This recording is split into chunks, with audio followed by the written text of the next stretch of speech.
नमस्कार। इस वीडियो में हम ब्रूस्टर लॉ और उससे संबंधित प्रश्न को देखेंगे।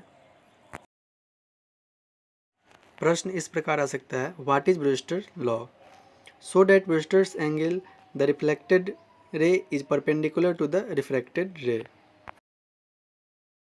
चित्र में आप स्पष्ट रूप से देख सकते हैं, वो एक अनपोलराइज इंसिडेंट रे है जो बाउंड्री प्लेन पे इंसिडेंट हो रहा है, जो कि ट्रांसपेरेंट मटेरियल से बना हुआ सरफेस है। पॉइंट ओ पे इसका कुछ भाग ओ बी की तरफ रिफ्लेक्ट हो जाता है और इसका कुछ भाग ओ सी की तरफ रिफ्रैक्ट हो जाता है। दोनों ही स्थितियों में, यानी रिफ्लेक्शन और रिफ्रैक्शन दोनों ही स्थितियों में, angle A O N angle of incidence है। इसको हम फाई से सूचित कर रहे हैं।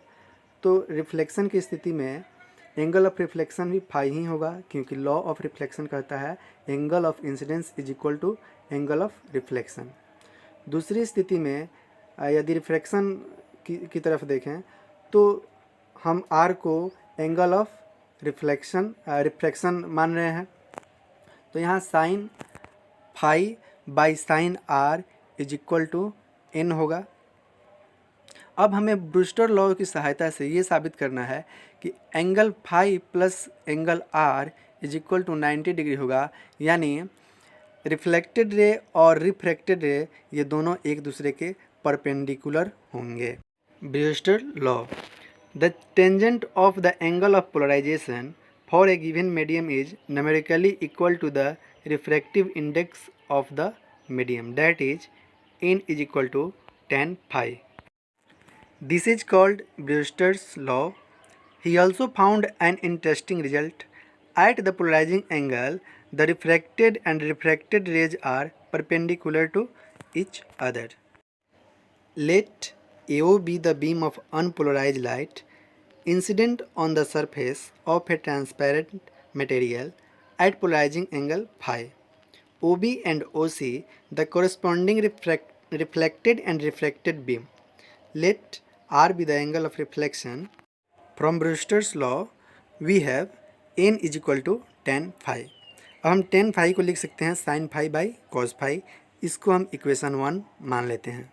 Again from Snell's law we have n is equal to sin phi by sin r। इसको हम इक्वेशन 2 मान लेते हैं। यहाँ टाइपिंग मिस्टेक हुआ है, यहाँ sine phi by sine r होगा, जो कि टाइपिंग में साइन फाई ही लिख दिया गया है, इसलिए आप लोग इसे सुधार लीजिएगा, sine phi by sine r होगा। From equation 1 and 2 therefore we get sine phi by cos phi is equal to sine phi by sine r. अब साइन फाई से साइन फाई कैंसिल हो गया, तो बच गया cos phi is equal to sine r, और sine r को हम लिख सकते हैं कॉस 90 डिग्री माइनस आर। इस प्रकार फाई इज इक्वल टू हो जाएगा 90 डिग्री माइनस आर, और इसको हम लिख सकते हैं r plus phi is equal to 90 degree. इस प्रकार रिफ्लेक्टेड रे ओ बी और रिफ्रैक्टेड रे ओ सी एक दूसरे के परपेंडिकुलर होंगे, यानी इन दोनों के बीच का एंगल 90 डिग्री होगा। धन्यवाद।